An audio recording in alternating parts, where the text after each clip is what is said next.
Tugasku menemanimu.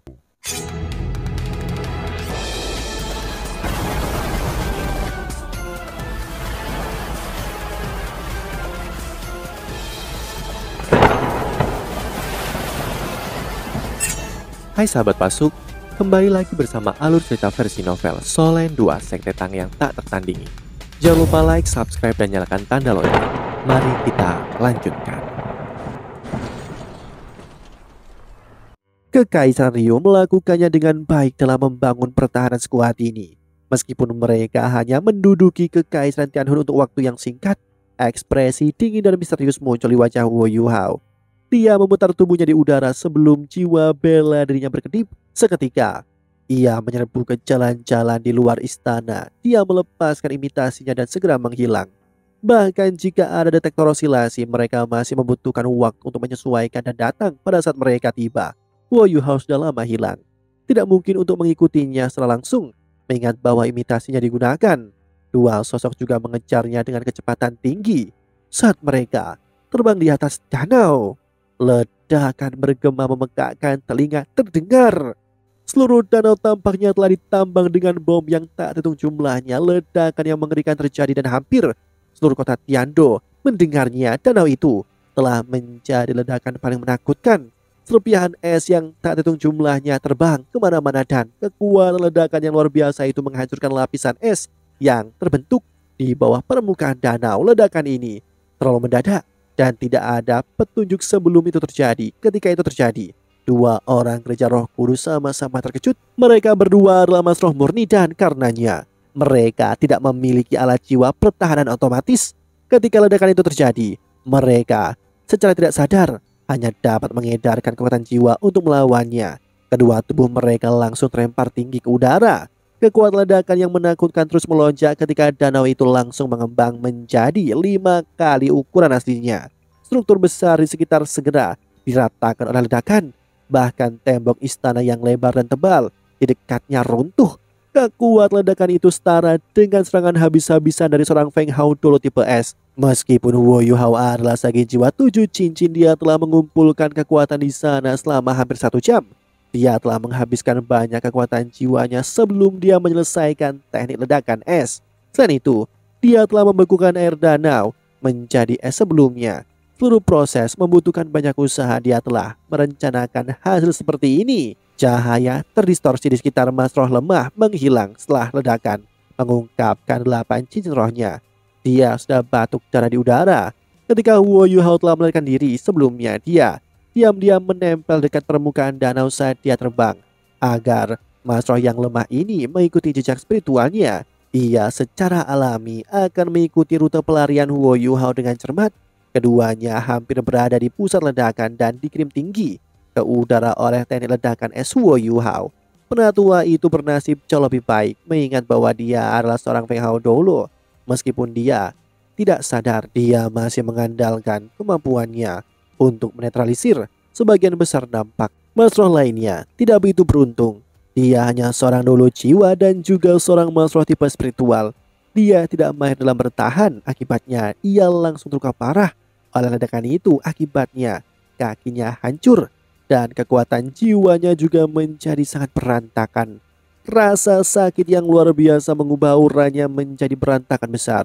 Dia sudah menjadi tragis di langit. Darah mengalir dari pori-porinya. Untungnya kultivasinya agak kuat dan itu menyelamatkan hidupnya. Jika dia hanya seorang sage jiwa, dia akan kehilangan hidupnya karena akumulasi teknik ledakan es Wu Yuhao. Wajah Feng Hao Dolo itu tertutup abu akibat ledakan. Meskipun anggota tubuhnya tidak meledak, kemeja yang dikenakannya sudah compang-camping sekarang. Dia meludahkan darah di udara dan dengan cepat membeku sebelum jatuh ke tanah. Baik dia dan Mas Roh lemah itu adalah Mas Roh jahat. Ketika para Mas Roh jahat itu dipengaruhi oleh kekuatan jahat mereka sendiri, mereka akan menjadi sangat egois. Tentu saja Feng Hao Dolo tidak bisa repot-repot dengan Mas Roh lain sekarang. Ketika ia mencoba untuk menstabilkan dirinya di udara, ia dengan cepat melepaskan keterampilan jiwa pertahanan dan bersembunyi di dalam lapisan kabut tebal keabu-abuan. Pada saat yang sama, dia dengan cepat mundur. Mas Roh lain tidak bisa beradaptasi sama sekali. Saat dia terluka parah, dia sudah jatuh dari langit. Dia menggapai-gapai ketika dia mencoba mengedarkan kekuatan jiwanya dan mengendalikan tubuhnya. Namun pada akhirnya, dia tidak bisa melakukannya pada saat ini. Dia menyadari bahwa ada sesuatu yang salah. Dia dengan putus asa berteriak, "Selamatkan aku!" Penatua yang dengan cepat mundur mendengar seruannya saat dia keluar dari radius gelombang ledakan yang tersisa. Setelah mendengar panggilan, dia sangat marah. Itu karena mereka terjebak dalam penyergapan. Apakah kau tidak jatuh dari langit? Jangan bilang kau akan mati meskipun kau adalah dulu jiwa. Mengapa kau berteriak sangat keras? Bahkan jika kau luka parah, cederamu tidak mematikan. Penatua tidak punya niat untuk menyelamatkannya sama sekali, namun pada saat inilah dia terkejut ketika mengetahui bahwa langit yang gelap kelihatannya telah sedikit terdistorsi di daerah yang agak jauh dari pria berkulit hitam. Seberkas cahaya keemasan melesat melintas sebelum menembus ke kepala pria yang lemah dalam warna hitam itu. Tubuh lelaki itu dengan cepat layu ketika dia jatuh dari langit, dan cahaya keemasan itu juga mengungkapkan penampilan aslinya. Itu adalah tombak panjang berbilah. Di kedua ujungnya, tombak itu memancarkan cahaya keemasan yang membutakan. Bencana! Feng Hao Dolo tampaknya telah menyadari sesuatu. Sosoknya dengan cepat melintas ketika dia langsung menuju ke langit. Sinar cahaya keemasan itu lenyap. Di saat berikutnya tampaknya ada sosok yang terdistorsi yang melintas. Pada saat berikutnya semuanya kembali normal lagi. Bajingan! Feng Hao Dolo berteriak dengan marah. Sepetak besar kabut tebal mengejar sosok yang menghilang itu. Dimanapun itu berlalu, suara ledakan bergema di udara. Namun serangannya sia-sia. Dia hanya bisa mengenai angin. Ketika lelaki lemah hitam itu terbunuh, dia menyadari bahwa target musuh adalah lelaki lemah itu. Alasannya sangat sederhana. Dia mahir dalam kemampuan spiritual. Dari awal sampai akhir, mereka belum melihat penampilan penyerang, namun tanpa keraguan, musuh ini adalah seorang masroh tipe spiritual tentu saja. Di mata Feng Hao Dolo itu, penyerangnya adalah seorang Feng Hao Dolo tipe spiritual yang kuat. Bagi musuh ini, si penatua bukanlah ancaman yang sebenarnya karena dia bisa menyembunyikan diri dari si penatua. Bahkan, mengingat kultivasi penatua itu diabaikan, dan bahkan jika dia melepaskan semua indranya, dia hanya bisa menemukan musuhnya dalam jarak tertentu. Di sisi lain, Dolo jiwa itu berbeda. Bersamanya rasanya seperti memiliki sepasang mata ekstra. Jauh lebih mudah berurusan dengan Feng Hao Dolo tipe spiritual kuat ini. Jelas, Feng Hao Dolo tipe spiritual ini ingin membunuh Dolo jiwa, karena itu akan sangat mengurangi kemampuan mereka untuk menekannya. Hanya ada sedikit masroh dengan jiwa bela diri tipe spiritual di dunia para masroh. Bahkan itu di Gereja Roh Kudus. Di Gereja Roh Kudus ada lebih banyak masroh jahat tipe spiritual dibandingkan dengan masroh biasa. Namun hanya dalam beberapa tahun, 3 dari mereka sudah mati. Penting untuk diketahui bahwa para masroh jahat ini sangat penting bagi Gereja Roh Kudus.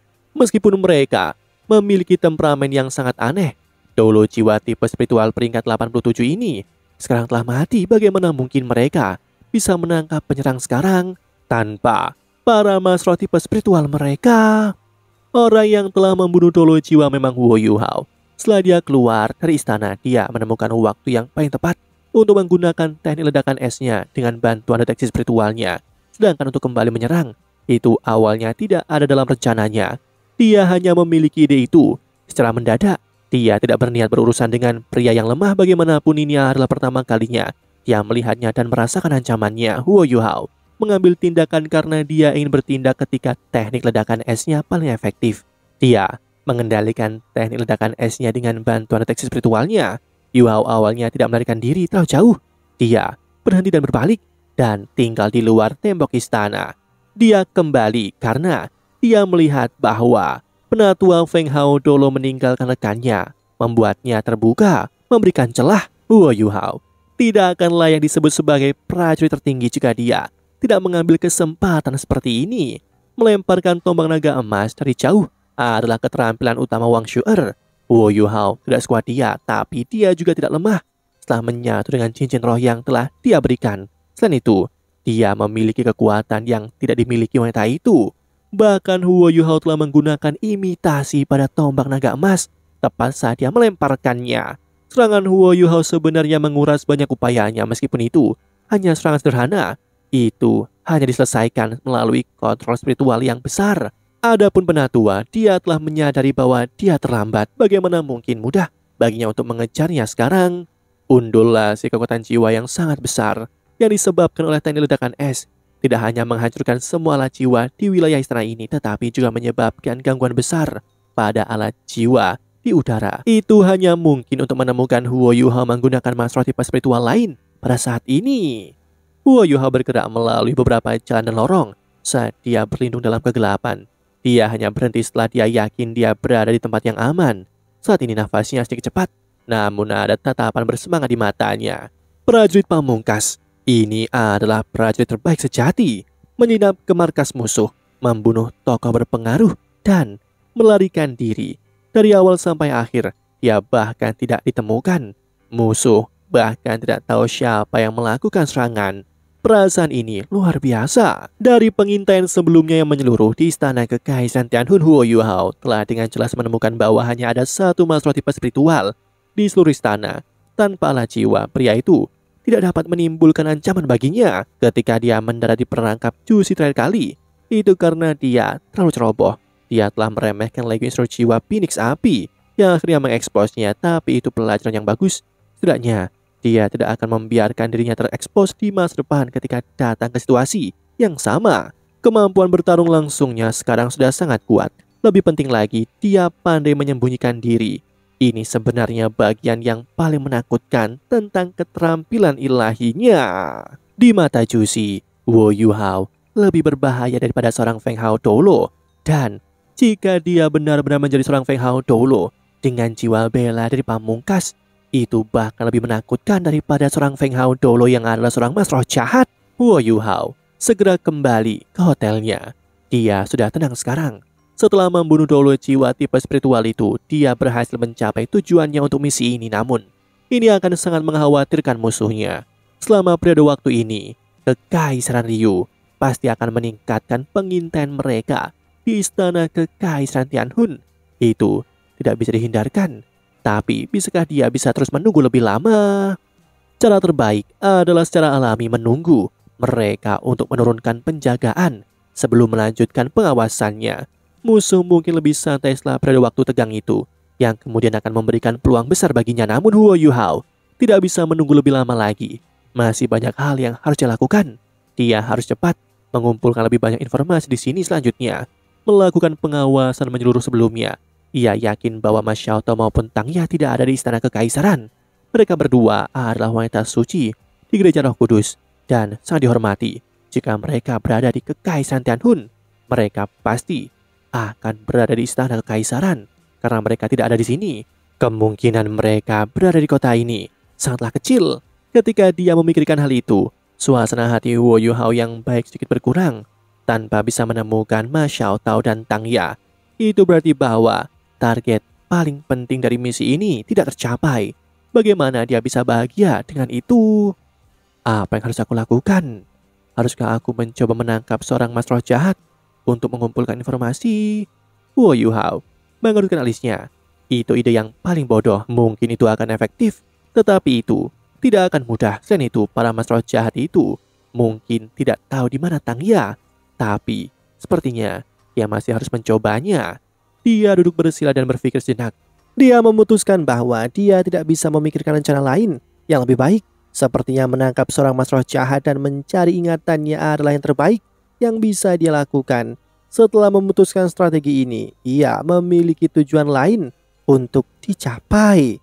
Dia memikirkannya sejenak sebelum dia mulai menyempurnakan rencananya. Jika dia ingin menemukan seorang mas roh jahat, tempat terbaik untuk melakukannya secara alami adalah istana kekaisaran. Namun, dia baru saja menyebabkan keributan di istana. Keamanan di istana pasti akan sangatlah ketat. Dalam keadaan seperti ini, bagaimana mungkin dia bisa menangkap seorang mas roh jahat yang sendirian? Ini adalah masalah besar. Selain itu, mas roh jahat yang dia tangkap juga tidak boleh terlalu lemah. Kalau tidak, akan sulit untuk mendapatkan informasi yang akurat darinya. Setelah merumuskan sebuah rencana, Huo Yuhao perlahan-lahan masuk ke meditasi dan terus menyerap esensi es misterius ke dalam tubuhnya. Dia merasa seolah-olah kultivasinya meningkat dengan pesat. Dia setidaknya adalah peringkat 77 sekarang.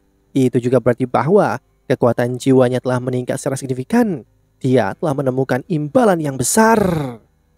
Demikianlah kisah untuk kali ini. Sahabat Pasuk, jangan sedih, jangan bimbang, apalagi galau. Karena aku kan selalu menemanimu.